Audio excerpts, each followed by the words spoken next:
साकार को कदर नहीं किया, साकार को प्यार नहीं दिया, साकार से कनेक्शन नहीं रखा, तो निराकार से कनेक्शन कैसे होगा।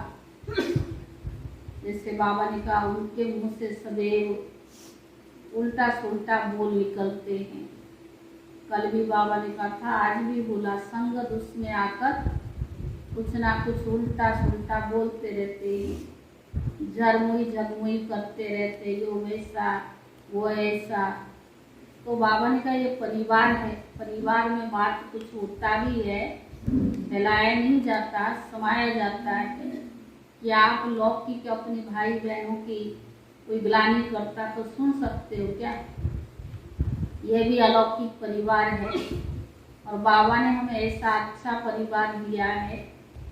तो बाबा ने कहा संगम योग का सुख प्राप्त करने के लिए भी हमें ये परिवार मिला है।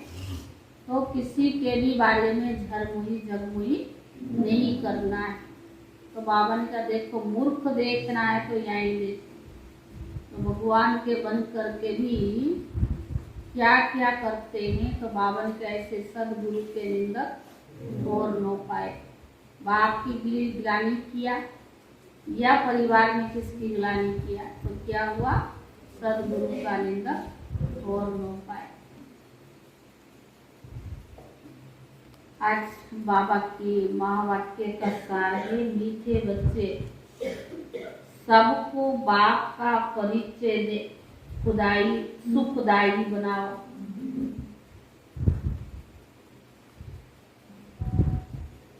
सुखदाई बनाओ, देही अभिमानी बनो तो टाइम सफल होता रहेगा। देही अभिमानी बनो तो टाइम सफल होता रहे, विकर्मों से बचे रहेंगे।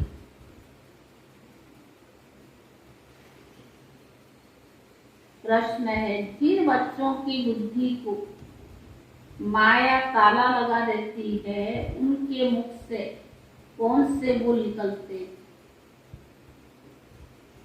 जिन बच्चों की बुद्धि को माया ताला लगा देती है उनके मुख से कौन से बोल निकलते। उत्तर, उनके मुख से यही बोल निकलते कि हमारा तो डायरेक्ट शिव बाबा से कनेक्शन है।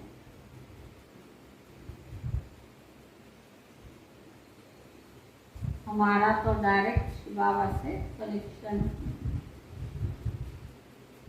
संग दोष के कारण उनकी मूढ़ बुद्धि हो जाती है। संग दोष के कारण उनकी मूढ़ बुद्धि हो जाती है। सतगुरु का निंदक बन पड़ते।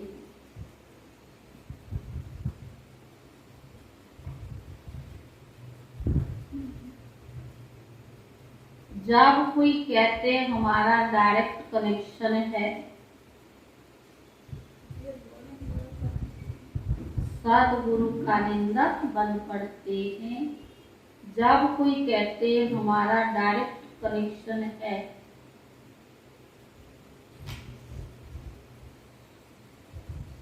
तो उन्हें मुरली भी प्रेरणा से सुननी चाहिए।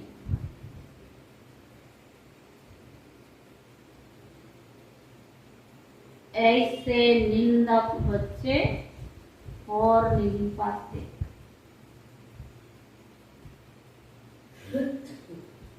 उनकी बुद्धि को माया ताला लगा देती।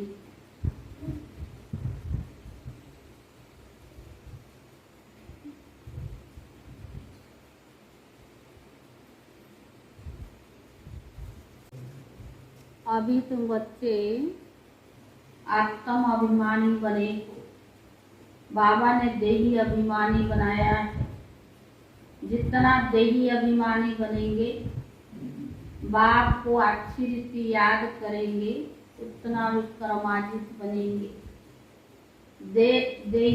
देह अभिमानी बनने से विक्रम वसम नहीं होंगे। देही अभिमानी बनने से विक्रम वसम होंगे, देह अभिमानी बनने से विक्रम भस्म नहीं होंगे और ये जास्ती विक्रम करते रहेंगे। फिर नतीजा क्या होगा? एक तो सजा खानी पड़ेगी और पद भ्रष्ट भी हो जाएगा। बाबा से कोई भी पूछ सकते कि बाबा अगर इस समय हमारा शरीर छूट जाए तो भविष्य में हम किस गति को पाएंगे? मौत तो सामने खड़ा है। ब्राह्मण कुलभूषण को तो बिल्कुल दुख नहीं आना चाहिए। आता दुख? तुम बच्चे जान, बाबा ने कहा उनको कहा जाता है महावीर। शास्त्रों में तो स्थूल रूप में बातें लिख दी गई है, यह तो ज्ञान की बातें हैं। तुम बच्चे जानते हो निराकार आपसे बाबा ने आत्मा की पूरी पहचान दी है। तुम्हारी आत्मा में क्या क्या पाठ ढूंढा हुआ है। बाप ही बैर समझाते मनुष्य तो देही अभिमानी है नहीं। देही के बाप को ही नहीं जानते यथार्थ रीति से, इसीलिए इसको घोर अंधियारे भी कहा जाता है। कलियों को घोर अंधियारा और सतियों को घोर सोजा। आत्माएं सब काली है अर्थात ब्लैकआउट है। सतयुग में देवी देवता धर्म की आत्माएं रोशनी में थी। इस भारत में ही दीपमाला मनाई जाती है। तुम जानते हो यहाँ हमारी आत्मा घोर अंधियारे में है। बाप घोर सोजरा में ले जाते हैं। आत्माओं को पता नहीं कि हम कितने जन्म कैसे लेते हैं। अब तुम जान चुके हो बाप द्वारा हमको सृष्टि के आदि मध्य अंत का ज्ञान मिला है। दुनिया में कोई भी तुमको सृष्टि के आदि मध्य अंत का नॉलेज बता नहीं सकेंगे। वह तो न आत्मा को न परमात्मा को जानते हैं। भले कहते रहते कि मैं आत्मा हूँ, परंतु मैं क्या हूँ यह कुछ भी पता नहीं। भ्रुकुटी के बीच में सितारा चमकता है सो क्या? उनमें क्या पाठ भरा हुआ है? कितने जन्म लेते हैं? यह ज्ञान कोई में है नहीं।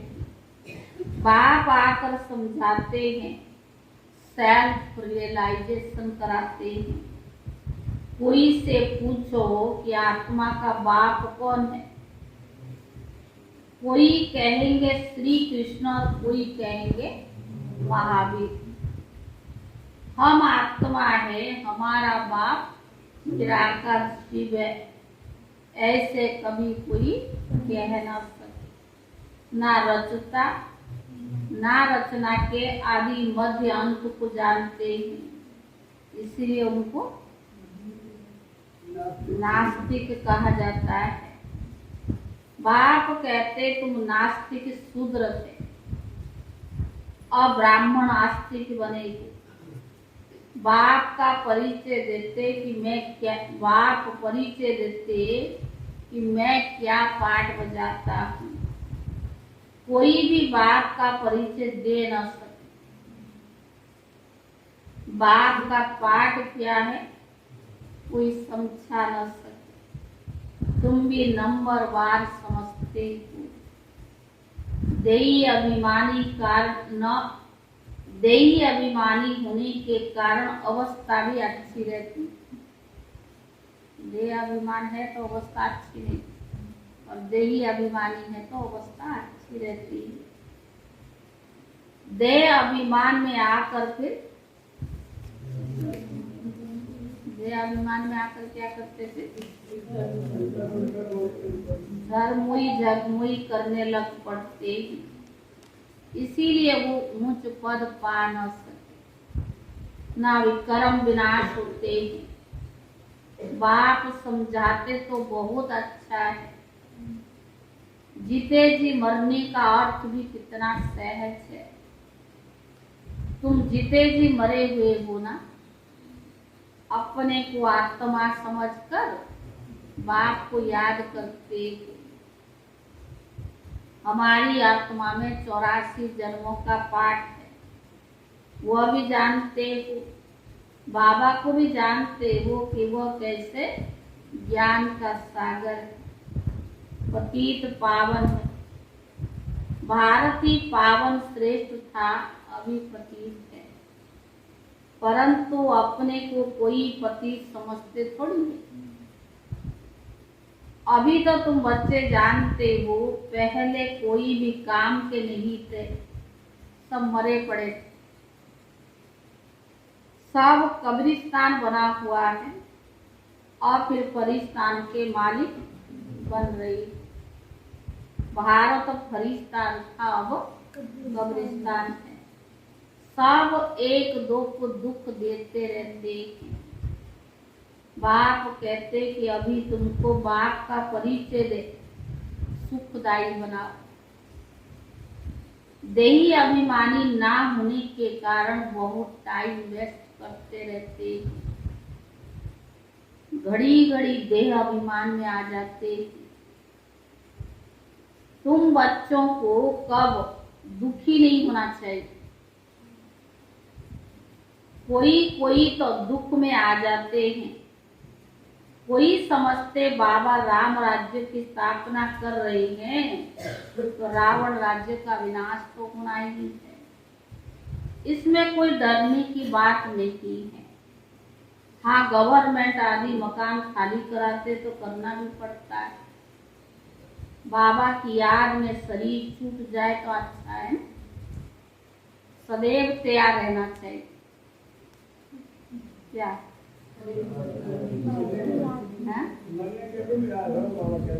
सदैव तैयार रहना चाहिए। माया का बार अच्छे अच्छे बच्चों पर भी हो जाता है।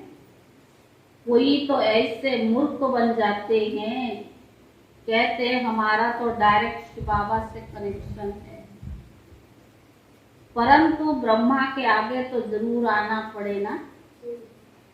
बाबा ने कहा अच्छे घर में भी जाकर बैठ जाओ, फिर मुरली कैसे सुने। बाबा ने कहा अच्छा घर में भी जाकर बैठ जाओ, परंतु मुरली कैसे सुनेंगे, क्या करेंगे।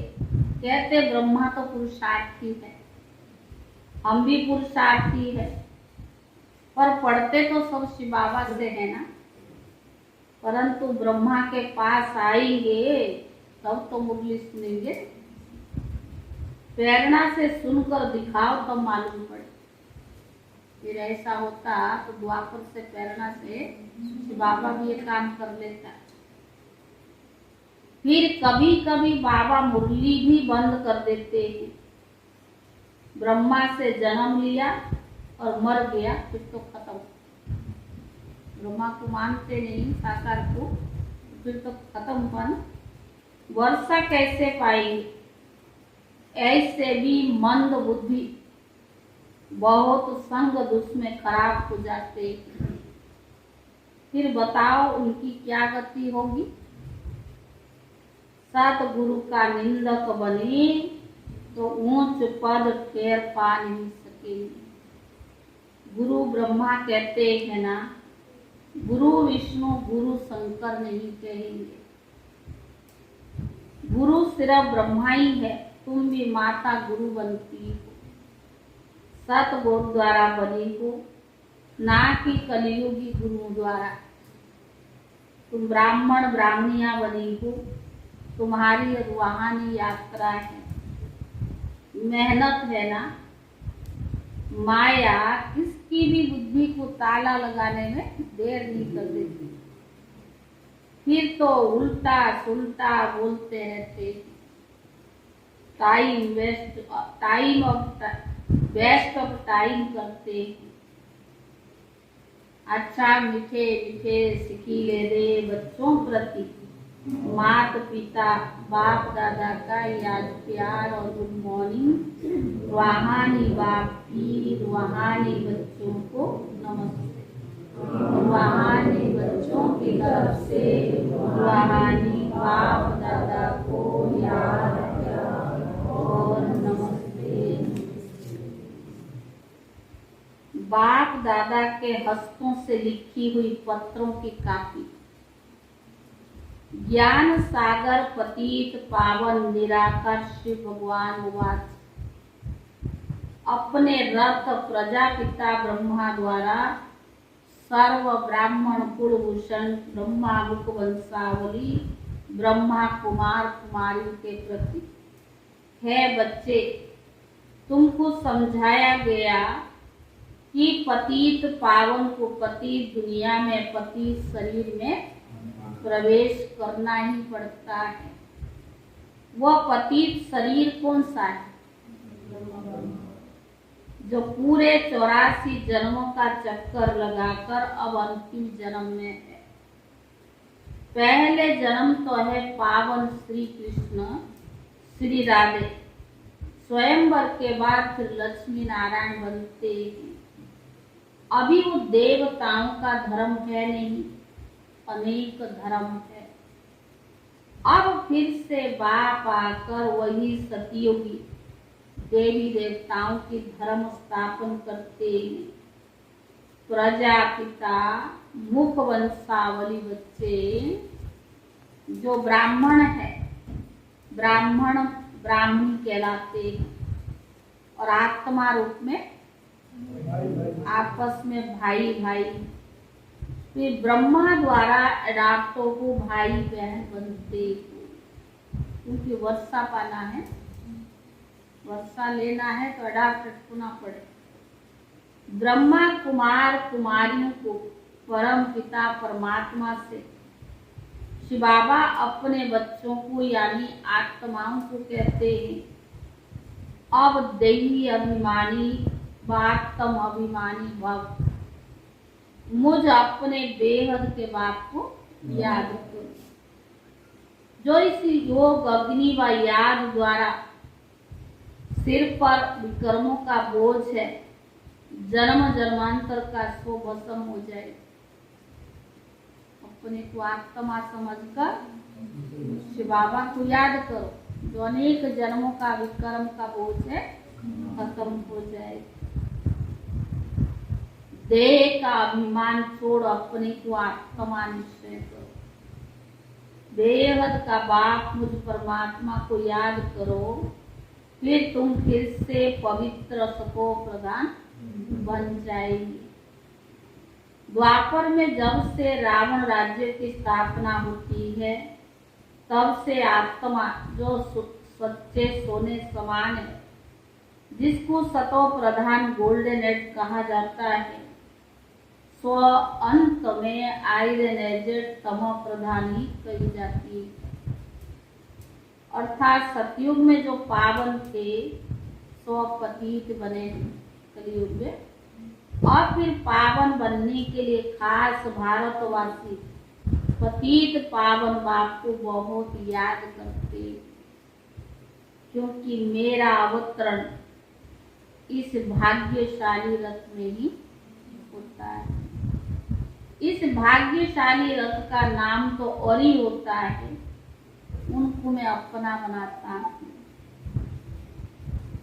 इसमें प्रवेश कर प्रजापिता ब्रह्मा नाम रख देता है।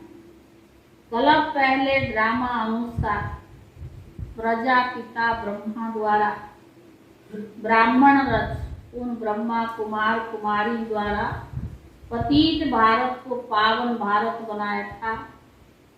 फिर भी जबकि कलप के अंत में पतित बन आत्मा 84 जन्म पूरा करती है, तब फिर वही पतित दुनिया को पावन करने मुझे आना पड़ता है। कलप अर्थात हर 5000 वर्ष के बाद मुझ सर्व परम पिता परमात्मा को याद करते। भक्ति मार्ग में है ना, और अंत में जब भक्ति मार्ग पूरा होता है तब मैं आता। भक्ति मार्ग द्वापर से उतरना मार्ग है। रावण अर्थात 5 विकारों के कारण सबकी उतरती कला होती है, और मनुष्य मात्र पतित बन दुर्गति को पाते हैं। और मैं ब्राह्मण कुलभूषण का बाप टीचर सतगुरु बनता हूँ।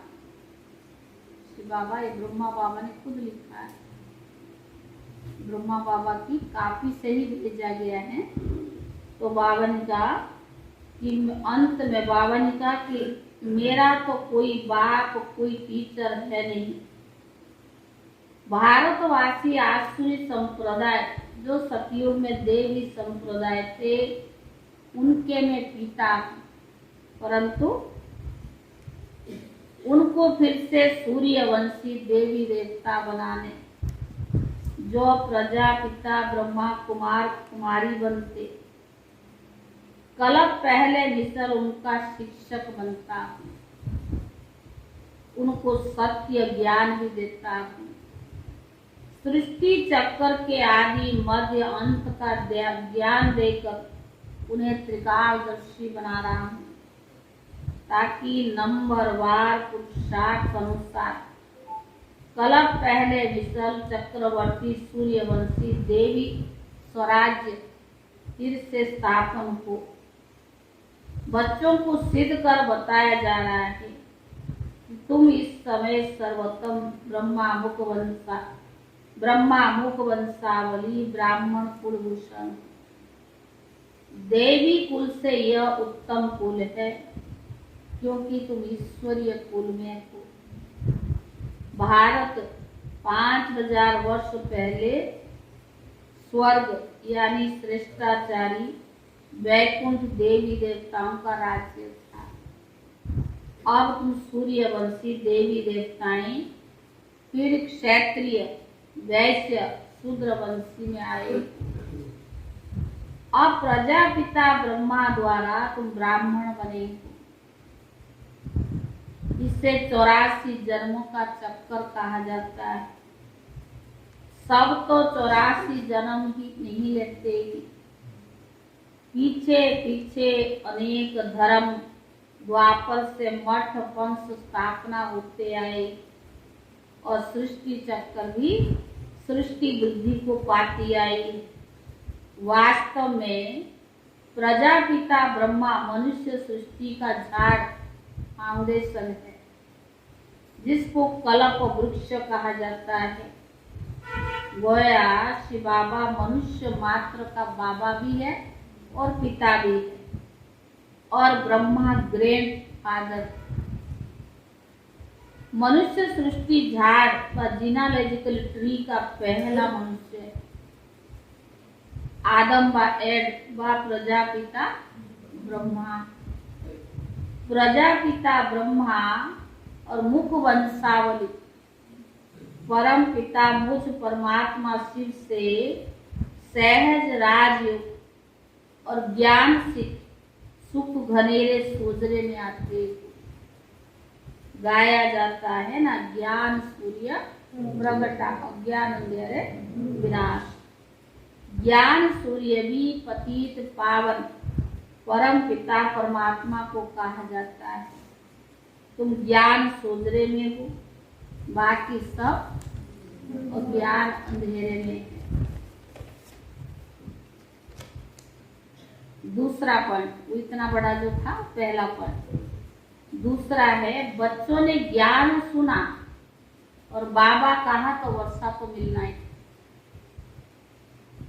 एक तो बाप को, दूसरा सृष्टि चक्कर को याद करना। बाबा बच्चों को और कोई तकलीफ नहीं देता। बाबा जानते हैं कि बच्चों ने भक्ति मार्ग में बहुत तकलीफें देखी है, अभी और क्या तकलीफ बच्चों को दे रहे। आधा कलम द्वापर से लेकर बहुत भक्ति किया है। जितना भक्ति में मेहनत उतना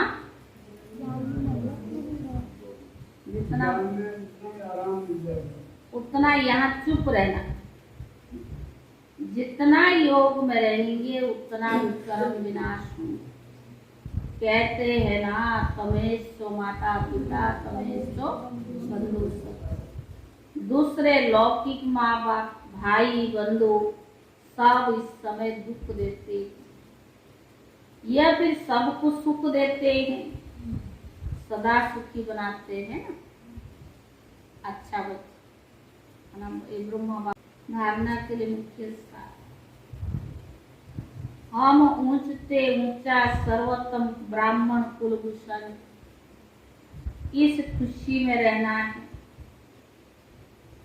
स्वयं भगवान बाप टीचर गुरु के रूप में हमें मिला है। इस स्मृति से सदा हर्षित रहना है। हम ऊंचते ऊंचा सर्वोत्तम ब्राह्मण कुलभूषण है, हमें खुशी में रहना है। स्वयं भगवान बाप टीचर गुरु के रूप में हमें मिला है, सदा इसी स्मृति में हर्षित रहना है। दूसरा,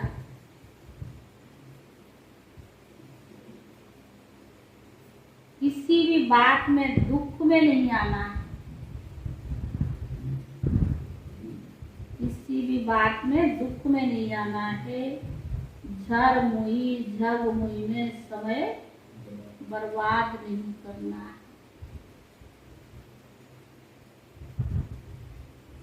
वरदान, विश्व कल्याणकारी बन, अशांत आत्माओं को शांति का दान देने वाले मास्टर दाता भव। विश्व कल्याणकारी बन, अशांत आत्माओं को शांति का दान देने वाले मास्टर दाता भव।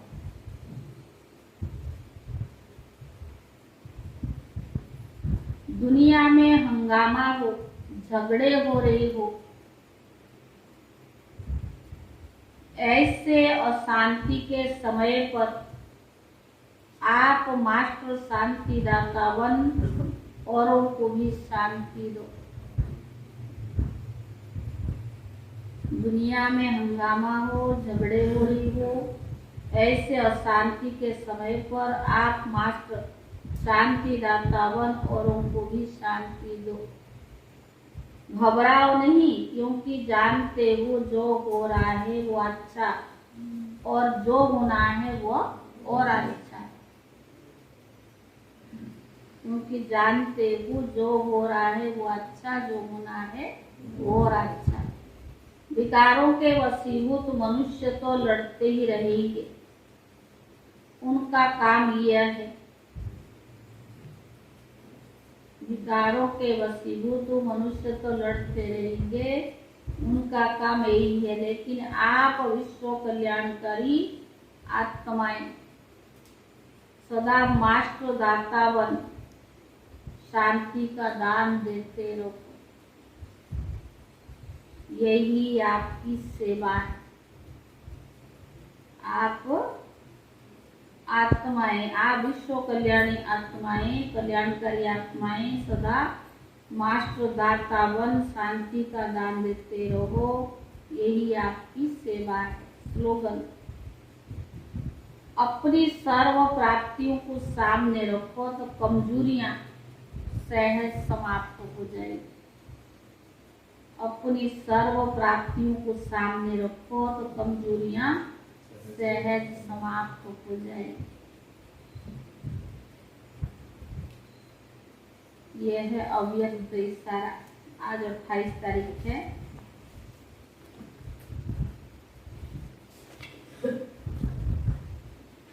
संगम योग पुरुषोत्तम योग है। इस योग में पाठ बजाने वाली आप अलौकिक और न्यारी आत्माएं। यह संगम योग भी सुखधाम है। कितने दुखों से बच गए। आज भी बाबा ने साक्षी होकर देखो कि दुनिया कितनी दुखी है, उनकी भेंट में आप कितने सुखी हो या नहीं। तो सदा हम पुरुषोत्तम योग की पुरुषोत्तम आत्माएं, सुख स्वरूप श्रेष्ठ आत्माएं हैं। इसी स्मृति में रखो। सर्व ईश्वरीय मर्यादाओं का दृढ़ता से पालन करो। सुख तभी मिलेगा संगम योग के, जो बाबा सुख दे रहा है, जब मर्यादाओं पर चलोगे। मर्यादा नहीं तो सुख की फीलिंग नहीं, ना अतीन्द्र सुख की भाषणा है। अगर मर्यादाओं पर चलते सवेरे से शाम तक तो बाबा सुख ना दे, ऐसा हो ही नहीं सकता। इसीलिए तो बाबा ने कल भी कहा ना कि और संस्थाओं से भी सत्संगों से ये कोई कमन नहीं है, इनकी सारा मर्यादाओं की बात